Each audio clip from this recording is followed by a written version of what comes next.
6 months have passed since the cool winds of September raked through the brittle grass of Valley Gleam like fingers in an old woolen blanket.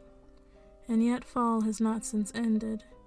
That same cold breeze, as sharp and as bitter as a dagger at midnight, still cuts through the piles of shriveled brown bodies that line the streets. And the deep blue hue of the sky has saturated to a shade beyond what any of us could have ever dared to comprehend. It is an eternal blue.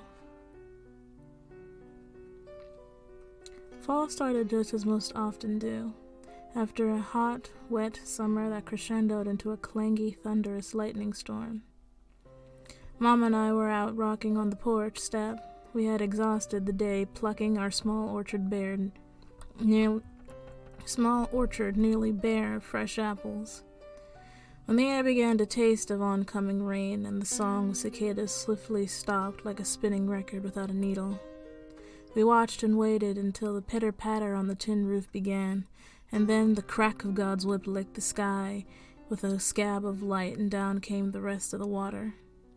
It was a heavy rain, heavier than any other that summer, yet from where we were perched, Mama and I were dry as bones. The cattle, however, were not as fortunate, and while the pigs might have had a field day in the fresh mud, all the other critters of the night were hunkered down as we were, including the chickens in their coop and the dog from the yard.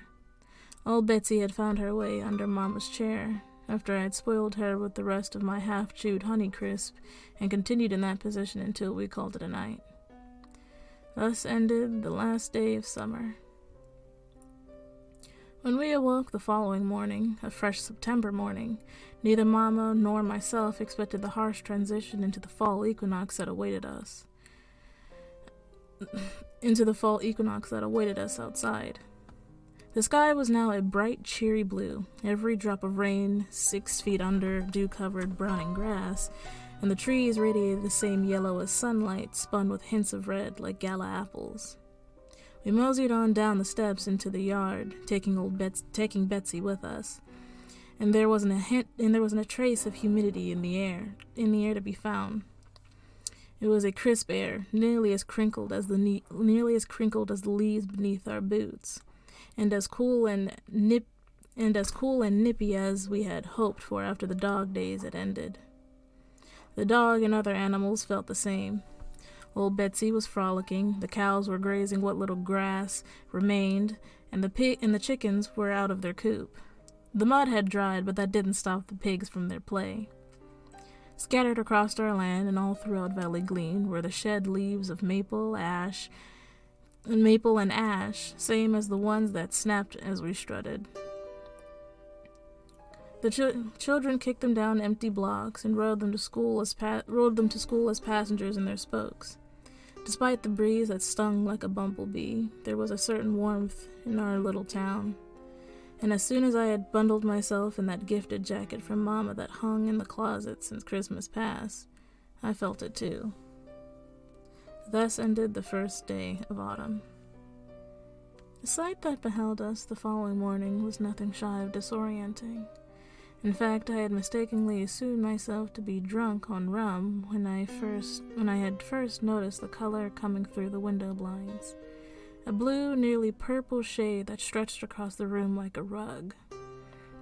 I had hopped from my slumber and thinking I had slept well past the morning dew.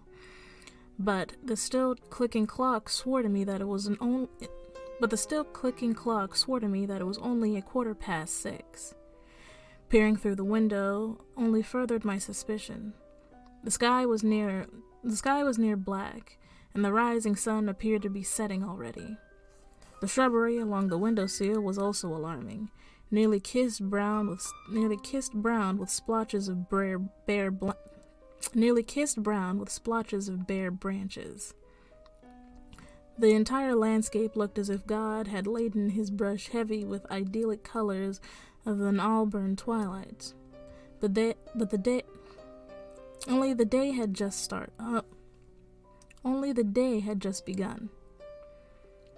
Thus, in the same way it had started, ended the second day of autumn.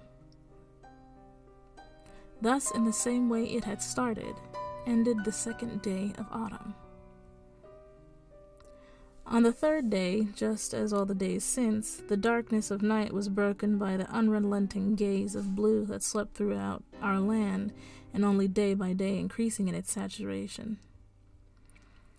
It's as if a sponge had been left to soak in a bucket of paint, and day by day what little hint of orange or yellow remained in the sky slowly rots into a blackish blue.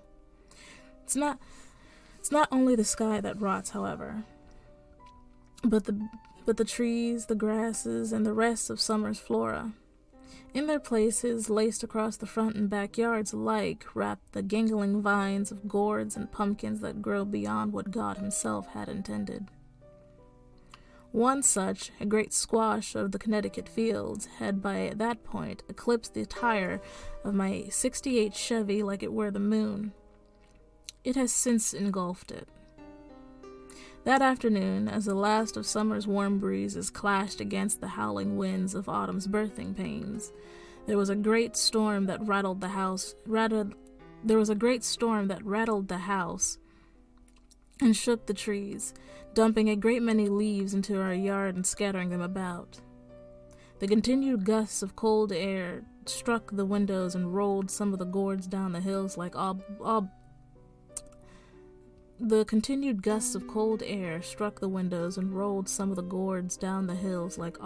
bowling balls, and the surges of power they caused by snapping power lines throughout Valley Glen rendered my CPAP breathing machine useless, and I dared not sleep without it.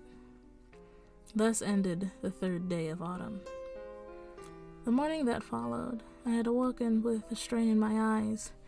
Though the blinds were all closed and the doors all shut, the house was bathed in the vivid hue of a vibrant blue and the cold nip of the outside air. I checked the thermostat. It was nearly 40 degrees. And in a place like Valley Glen, a temperature that chilly was only seen around Christmas time, never that early in the year. My wife had felt it too. She had awoken with a cold, and I fared my best to remedy her symptoms with a piping warm mug of coffee drizzled with honey from the cone. She thanked me and sat before the foggy window, bundled in a blanket, until calling me over to make note of the outstretched vines that traveled down the lonesome road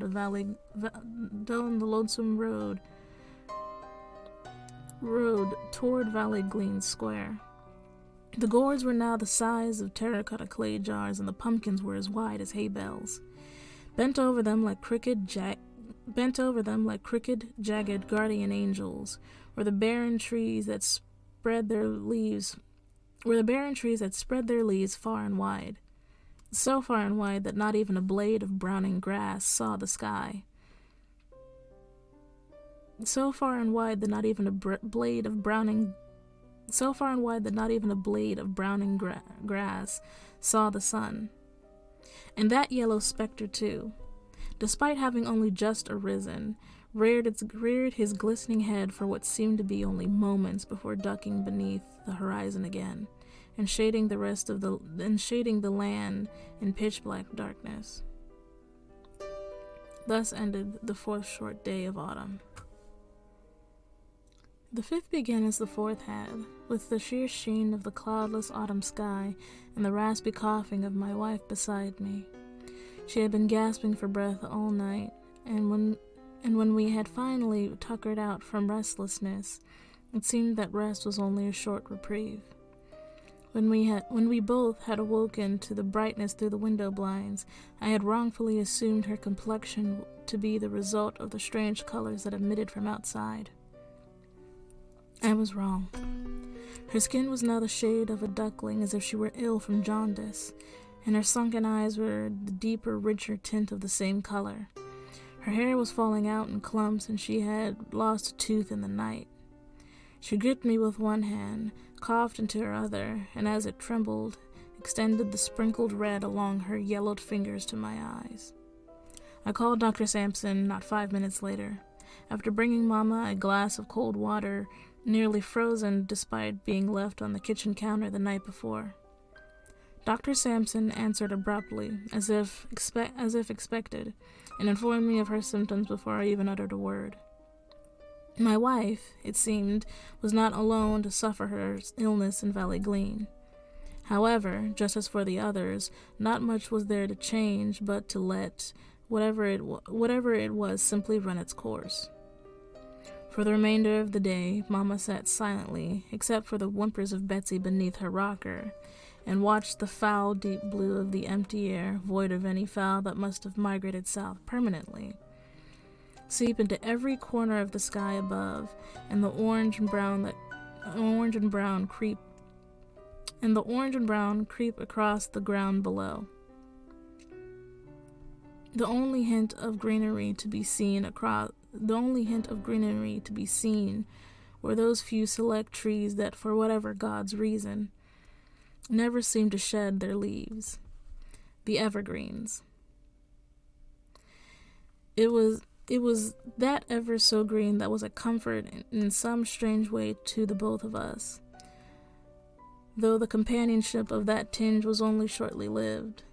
Before long, the screeching sunset, even earlier on arrival than the day before, burned every color of the earth the deep blue sky into a molten shade of orange, like a Currier and Ives print, if all the colors began to bleed onto the floor. Thus ended the 5th day of autumn. There was a great squealing that had awoken me from my slumber the morning of the 6th day, and immediately I clutched the cold hand of Mama to make sure she was all right. It wasn't her. The screaming instead had come from outside, beyond the windows of which rich blue light seemed to ooze into our farmhouse. I had taken my coat from the rack and made it a step down the creaking porch stairs when my slippers slipped into a thick bundling of dried-out leaves, a pile of crackling orange and brown whose colors were far deeper than my foot. I lifted my shoe from its depths, but as I surveyed the rest of the yard, I realized rather quickly that there was no alternate footing. The entirety of our land was coated in fallen leaves, a layer of rustling litter at least a foot deep. Then the squealing came again, this time louder and seemingly closer. I trudged through the browning colors in my pajamas and jacket until I reached the splintering fence, which beyond it held the likes of those chickens and their coop, and the cattle and the pigs. No such creatures stirred anymore. Instead, the wailing of the hog which had awoken me came from beneath a pile of dense leaves, and I brushed them aside to see Clarabelle, our pot-bellied pig, splutter a gargle of blood and fall limp against the dead grass beneath her. There was fungus and a great many of toadstools protruding from her skin, and all around her were budding mushrooms that stuck out from beneath the mounds of leaves and the carcasses of the cattle who had grazed the grasses bare. Clarabelle was always Mama's pig, and I had taken the bell around her neck with me as I plodded back to our home, reverently holding it in my shivering hands and wondering how to break the news to my wife that all the livestock, including her prized pig, were now dead. But there were bigger problems inside. Mama was sitting at the table, the steam from a piping cup of joe rising from her grip. She turned to me with a faded, cracked smile, and I stopped cold in my tracks. My wife was orange, and the thin skin that surrounded her beady, sunken eyes was a sickly brown. They were the same saturated tones as the leaves that They were the same saturated tones as the leaves that fluttered across the lawn. Immediately I tried to hoist her to her feet, but her weight nearly snapped beneath Immediately I tried to hoist her to her feet, but her weight nearly snapped beneath my arms. She fell back into the seat with another tired cough and shook her head, a silent no. I had clutched her cold hands in mine, still holding the bell. She took in a breath, which was increasingly harder to do as the fall continued, and gazed at me tearfully. Her lips cracked audibly, and I began to weep as she fell into herself. Thus ended the 6th day of autumn. I failed to rest all night, merely sat in bed and watched as the blackness brightened into blue outside, but was awoken from whatever stupor may have clutched me by the hideous odor that penetrated my nostrils. The air was thin enough already, but when the stench had seized me, I gasped and burst into a fit of coughing and nearly vomited out on the floor. I grabbed the nearby CPAP machine resting beside the bed and pressed it to my lips as if it were a gas mask from the Great War, and huffed and puffed. I could, for once in many days, breathe. Downstairs, my wife, or rather the husk that my now dearly departed had left behind, has rotten, withered in the chair in the kitchen. Well, Betsy had smelt her too. Only the soft white fur from her coat was now the shade of cinnamon, as she whined at Mama's shriveled feet.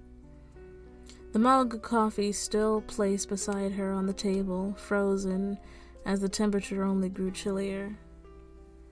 I reached out to touch her brown skin. Her fingers snapped upon the lightest brush of my hand, and I crumpled to the floor. I gagged into my mask and ran to the other side of the room, where the only comfort to be found was the basket of apples that never made their way into one of Mama's pies. They were all a putrid brown and writhing with worms. That afternoon, I called Dr. Sampson again, and covering all the doors and windows, whenever that blue light leaked through, it now hurt to stare at for long periods, and the mere color dug into my jaw and rang the drums of the ears. When the doctor finally answered, he sounded both excitable and terrified all in the same breath. He begged me not to go outside. Do not smell it. Not to dare smell it. And I questioned him. Why? But he never gave a cohesive answer. He rambled about leaves and lungs, the mutual exchange of oxygen and carbon dioxide, and how the earth itself was shedding. Then I asked him, why then? Then I asked him why then. Both of us were still breathing what little air we had, but he didn't know. I did, however. We were the Evergreens. Unfortunately for old Betsy, though, she was not. Before the day was through, the cinnamon-colored fur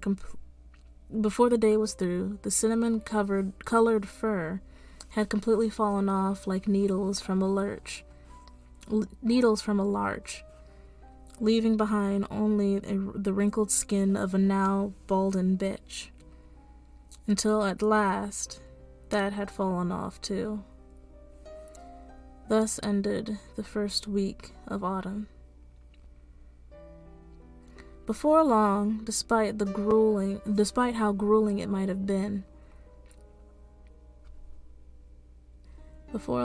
despite how grueling it might have seemed, That week became weeks. Halloween came and went, the most terrifying of them all by the mere virtue of the season. And then those weeks became months, 6 terrible months, so much as we can tell. Those of us who dared step outside, perhaps with no alternative, our eyes covered and our bodies wrapped in what warmth we had, took to throwing as many bodies as we could manage into the warming bonfires that crackled now day and night along the hills of Valley Glen, along the hills to rid Valley Glen of the smell that keeps many of us awake. The ones that remain, left on curbs of which children no longer walk nor ride their bicycles, merely seep into the earth and keep the corn stalks and gourds and pumpkins ever growing. Their scent so potent that a whiff of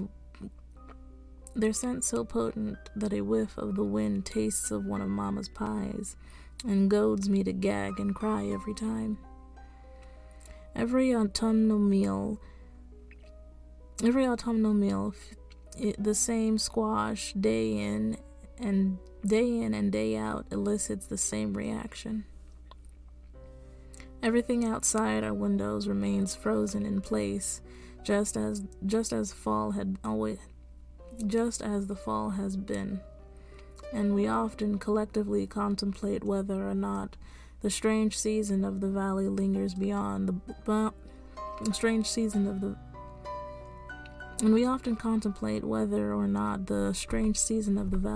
beyond its borders, especially where it is not yet autumn. The clocks, however, have lost all purpose of their ticking, and therefore we cannot tell with any certainty whether or not we have even reached the winter months, we cannot with any certainty whether or not we have reached the winter months as we suspect. All we know is that the days grow ever shorter, some seemingly less than mere hours, what used to be hours. Father Briggs now reaves at the pulpit, foaming at the lip about the end of days we have found ourselves in. He swears that death's harvest will be plentiful, and that perchance the colors of hell have fallen onto the earth in shades of fire and brimstone. It seems that even Dr. Sampson believes his rantings. We pray daily that the warmth of a radiant spring will thaw the once lively town of Valley Glen and end this endless fall. I only fear that if an impending spring buds, would fauna and flora lie in the wake of autumn and winter's chill back to life? Perhaps this eternal autumn is sparing us from